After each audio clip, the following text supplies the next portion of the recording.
My boyfriend won $20 million in the lottery and immediately broke up with me. Our social classes are different. You're too low for me. Then he turned around and hooked up with a coworker. I laughed. He forgot that the lottery ticket was from the previous draw. I rolled down the window of my Maserati and said to them, "You two are way too low for me. Let's break up." Luana just won $20 million in the lottery. Daniel stood in front of me, his expression smug as he spoke those words. All because of that? I asked, looking at him. Of course. You've probably never even seen that much money, have you? My mom says there are different classes of people. Now that we've made it to the top, you and I aren't on the same level anymore. I couldn't help but laugh. 20 million, and they think they're part of high society. I didn't even have time to tell him that my dad owns several buildings that bring in more than $20 million a year in rent, not to mention his companies. But it's fine. Honestly, I was glad to get rid of someone like him. Better to cut ties early. No tears over love, just sleepless nights thinking about money. Daniel glanced at me. By the way, even though you paid for the $50 lottery ticket, I'm the one who bought it, so don't expect a penny from me. He always had this habit of buying lottery tickets, dreaming of getting rich overnight. But when it came time to pay, he'd always have an excuse. His phone was dead, or his payment didn't go through, because the bank really cares about a few bucks, right? My mom doesn't like you either, Daniel added. She thinks you're tacky. Remember the last time you met her? You gave her some cheap no-name gifts. You embarrassed us. You embarrassed yourself, I shot back. God must have spilled wisdom all over the world, but your family held up an umbrella. I still remember the first time I met his mom. I gave her a pure wool scarf designed by an Italian luxury designer worth 5 figures and a bottle of French haute couture perfume. Now it's apparently a cheap no-name gift to them, like a catfish splashing water and thinking it's seafood. Daniel continued, I won't argue with you, because I'm an elite. But since we're breaking up, let's settle things. Why don't you sell back the gifts I gave you? Typical Daniel. Even winning the lottery doesn't change his stinginess. No need. I still have all the stuff you gave me. I'll return every bit of it. Your $9.99 skincare set? I was too scared to use it in case it ruined my skin. That $19.99 shirt and tie set? I didn't want to wear it in case I broke out in hives. And that $10 box of bread? I was worried it'd make me sick, and not even the medical bills would cover it. The crowd around us burst into laughter. Daniel's face turned red as he snapped back. Don't just bring that up. What about all the money I gave you? Didn't I send you cash? You sure did, I nodded, pulling out my phone to check the records. Valentine's Day, $5.20. 4th of July, $6.60. Christmas, $8.80. You're so thoughtful, so generous. I laughed. Even my cousin in elementary school gives me more than that. I used to think he was so sweet and attentive that I didn't care about the little things. But now, looking back, I must have had water on the brain, enough to fill the entire Lake Michigan. Daniel puffed out his chest. That was the past. Things are different now. I've won $20 million. I can buy whatever I want, and you no longer deserve to be with me. I nodded. All right. In that case, why don't you return the gifts I gave you? Daniel laughed. The stuff you gave me? It's all knockoffs, isn't it? How much could it be worth? Daniel grew up poor. His dad passed away early, and he and his mom depended on each other to protect his fragile ego. I always cut the tags off the gifts I gave him, and they didn't have any flashy logos. That belt you're wearing? Gucci limited edition, $10,000. Those shoes, C brand, $15,000. That jacket, also C brand, $30,000. I listed them off one by one. Daniel's face fell. You think I'm an idiot? You couldn't afford the real thing. You must have just bought some knockoffs to fool me. Because he couldn't tell real from fake, I pulled out my phone. Here's the purchase history and receipts. If you don't believe me, go check with the store. And the scarf and perfume I gave your mom? They weren't any cheaper than the stuff I gave you, but I'll let that go. Just give me $100,000 for everything else I've gifted you. In reality, I'd spent over $200,000 on him over the years. But if I asked for that, his mom would probably make my life a nightmare. Daniel gritted his teeth. Who knows if what you gave me was real or fake? Let's call it $50,000. I'll give you $10,000 now, and the rest once I cash in the lottery. Fine by me, even though it's a drop in the bucket compared to my bank balance. Who says no to more money? After receiving the $10,000 in my account, I stood up and said to Daniel, "Thanks, Daniel. That's the first time you've been so generous. He looked pained, but still spat back. Good. Don't ever come looking for me again, loser. And don't ever try to contact me. I'm afraid your bad luck will mess up my fortune. I nodded vigorously, making sure he saw me agree. After Daniel left, I told my driver to bring my Bentley around from the garage. I'm done pretending. That night, Daniel posted on Instagram. There were 2 photos, one of a lottery ticket and another of him taking a selfie at the Maserati dealership. The caption read, "Just focus on working hard and loving yourself. Luck will follow you if you smile enough." I almost gagged on my dinner. As I was about to delete his number, something about that lottery ticket caught my attention. The numbers weren't fully visible, but the draw number was clear, 381. However, the winning numbers for draw 381 didn't match those on his ticket. I quickly checked the results online and realized Daniel had mistaken the previous draw's numbers as the winning ones.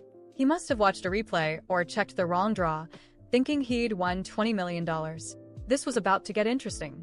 I couldn't wait to see his face when he found out the truth.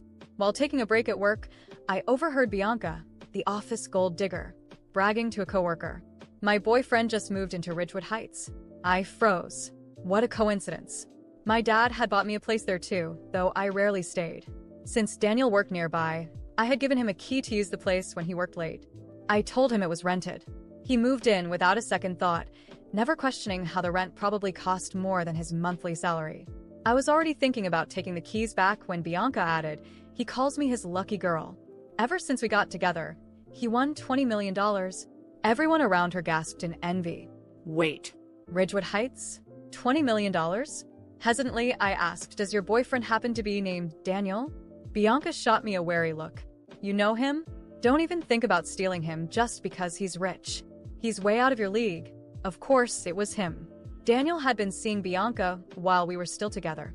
Did he seriously think Bianca was high society material? If my dad knew about this, he'd die laughing.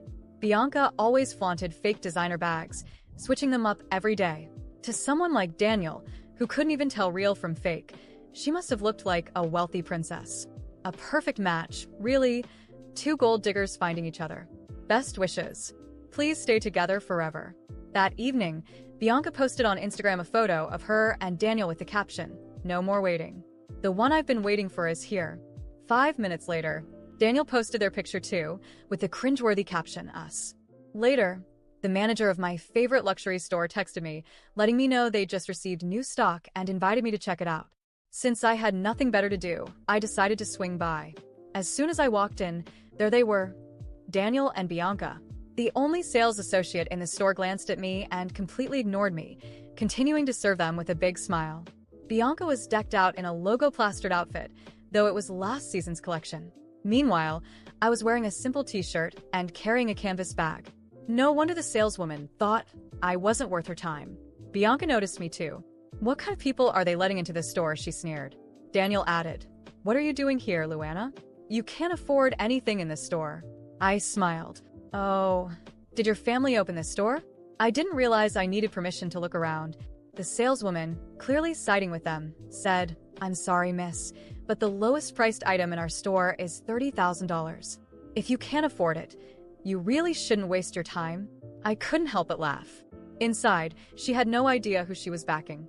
After showing Bianca several bags, I overheard her tell Daniel, "Baby, I want this one, and the second one in that row too." The sales associate beamed. "You have such great taste, miss. These are our best sellers. You've got an excellent eye." Bianca, pleased, slung one of the bags over her shoulder and admired herself in the mirror. Then she noticed me. "Luana, aren't you embarrassed carrying that cheap canvas bag? Don't you have a job?" I replied calmly, "I'm carrying a canvas bag because I'm planning to go grocery shopping later. Gotta think green, save the planet." "What's wrong with that? Does your family live by the sea or something? Why are you so concerned?" Frustrated, Bianca turned back to Daniel. "I want this one, that one, and the other one. I want them all." Trying to sound generous, Daniel said, "Buy them, baby." The saleswoman's eyes sparkled with glee. I picked up a black handbag to take a closer look, but the saleswoman stormed over. "I'm sorry, miss, but this is our latest model. It costs $150,000 and is only available to our VVIP clients. Please don't touch it. You might get it dirty." Bianca laughed. Luana, don't get your filthy hands on that bag. You couldn't afford it even if you sold yourself. I was about to fire back when a sharp voice came from the entrance. Who said Luana can't afford it? The saleswoman panicked. Manager, you're back. Amanda, the store manager, walked in and immediately apologized to me. I'm so sorry, Luana. I went to grab your coffee. This new employee didn't know any better. She turned to the saleswoman and added, Luana is one of our VVIP clients. She gets first pick of all new stock. Only after she passes on something can we offer it to other customers. The saleswoman's face turned pale as she hurriedly apologized. Daniel's face turned red. You must be mistaken. Luana is just a regular office worker. How could she be one of your VIPs? Don't let her fool you. Amanda glared at Daniel and Bianca. The threshold for being a VVIP at the store is spending over $1 million annually. She turned back to me. I'm sorry, but I'll have to ask these two to leave. We're closing the store for you. I was still processing the scene at the store when the door closed behind Daniel and Bianca. The manager, Amanda, escorted me to the VIP lounge, where I was offered a coffee and some catalogs of the latest collections. My initial plan was just to spend some time, maybe buy something to distract myself, but the humiliation Daniel and Bianca had just endured gave me an unexpected sense of satisfaction. No matter how much Daniel tried to climb the social ladder at others' expense, he would never understand what it truly meant to be at the top. As I flipped through the catalogs, Amanda approached me, concerned. I hope their behavior didn't ruin your experience, Luana. Should I send a formal notice to ban them from our stores? I chuckled. No need, Amanda. I think they've gotten the message. She nodded, visibly relieved, and returned to her desk. But inside, the idea of letting this go didn't sit well with me. Daniel wasn't just ungrateful. He had crossed boundaries I didn't even know existed. Bianca, on the other hand, was just an extension of him, someone as deluded as he was. If they were willing to dig their own grave, I might as well hand them the shovel. The next day, I went to the Ridgewood Heights apartment that Daniel believed was rented. He had decorated the space with cheap furniture, clearly trying to impress Bianca with a touch of luxury. It was laughable to me. Using the spare key he never knew existed, I let myself in. The place was empty. They were probably at work, or, in his case, pretending to have a job. I got straight to the point.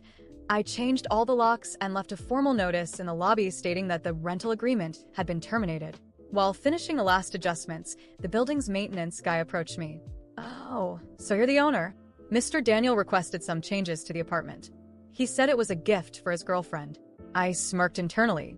What kind of man renovates a place he doesn't even own? Don't worry, I replied, smiling. There won't be any more changes. If he shows up, just have him contact me directly. The maintenance guy looked confused but nodded. That same day, I posted a picture on social media, a panoramic view of the apartment with the caption, "Nothing like coming back home after a long trip. Missed my little place." It didn't take long for people to notice. Bianca was the first to comment. Weird, I thought this was my boyfriend's apartment. I ignored the comment, but inside, I felt a wave of satisfaction. That evening, Daniel sent me an angry text. Luana, what are you doing? Why did you change the locks? This isn't fair. I replied calmly, Daniel, the agreement was temporary, remember? I decided to end it. You have a new life now. You don't need this place anymore. He tried to push back. But Bianca is already planning to move in here. You can't do this to us. I laughed, but kept my response formal. Oh, I absolutely can. By the way, I suggest you find another place quickly. Ridgewood Heights isn't for everyone, you know? Daniel didn't respond, but I knew he got the message. Still, I knew he wouldn't give up easily, so I decided to prepare for the next steps. I called my lawyer and asked him to review any paperwork that could link Daniel or Bianca to the apartment. Everything was in my name, but I wanted to ensure there were no loopholes for them. In the following days, I noticed Daniel trying to save face on social media. He posted old pictures, pretending he was still living in luxury. Bianca, meanwhile, started flaunting handbags and shoes that were clearly borrowed or bought with money Daniel no longer had. Their lies were becoming more evident by the day. The final blow came one peaceful morning. I decided to stop by the office where Bianca and I worked. She was in the hallway, surrounded by coworkers, spinning one of her ridiculous stories. When she saw me, her smile vanished. What are you doing here? Thought you'd find it funny to show up after everything. I smiled. Bianca, sweetheart, I'm just here to pick up some documents. But since I'm here, I wanted to congratulate you. You really found someone who matches you. You're the perfect couple. So obsessed with status, you can't even see reality. The coworkers around her fell silent. Bianca tried to respond, but before she could, I added, "Oh, and just so you know, Daniel didn't win $20 million. He mixed up the lottery numbers. Maybe you should suggest he buy another ticket with the change from your fake handbags." Her expression changed entirely. For the first time, Bianca was speechless. I walked away without looking back, knowing their little charade was over. As I made my way to my car, I realized that revenge wasn't just about exposing them, it was about showing them they could never reach the level they pretended to be on. When I got into my car, I took a deep breath. Some people never learn, but I learned something valuable. Never underestimate the power of showing the truth, especially to those who live on lies. A few weeks had passed since the events that exposed Daniel and Bianca. Life moved on for me, but the consequences for them were swift and, to be honest, well-deserved. Starting with Daniel, his illusion of wealth crumbled as quickly as he tried to build his luxury life. After being kicked out of the Ridgewood Heights apartment, he attempted to rent a cheaper place, but without any real savings, he ended up moving back in with his mom. He tried to maintain the facade on social media, posting old pictures and pretending he still had money, but comments started rolling in. "Where's your rich girlfriend? What happened to the $20 million, Daniel?" He deleted his accounts shortly after. I heard that for a while. He went back to buying lottery tickets, hoping to make a comeback. Ironic, isn't it? Bianca, on the other hand, faced an even more humiliating downfall. The truth about her relationship with Daniel began to spread around the office. The fact that she had invested so much in a man who didn't even have the money he claimed became a running joke among coworkers. Some people started questioning how she could afford her designer bags and shoes on her salary. Eventually, she quit, unable to handle the stares and whispers. Rumor has it she's now trying to find another wealthy boyfriend, but her reputation precedes her. As for me, life has never been more peaceful. With the apartment free again, I decided to turn it into something meaningful. I converted the space into a kind of refuge for young women starting their careers who need a place to stay. Knowing I'm doing something valuable with what Daniel used as a way to show off has given me a sense of fulfillment that no amount of money could buy. Social media? I'm still active, but my posts haven't changed. I continue to share small parts of my life, but without any pretense. That's something Daniel and Bianca never understood: the power of quiet confidence and authenticity. My life doesn't need to be displayed to be remarkable. In the end, the lesson I've learned is clear. Some people don't want to grow. They want to skip steps, even if it means stepping on others. But time has a funny way of setting things straight. Daniel and Bianca learned that the hard way, and me? I learned that the best revenge is moving forward, keeping your head high, and letting the universe take care of the rest. I close this chapter with a sense of relief. Not because I saw them fail, but because I know I'm finally free of them. Completely.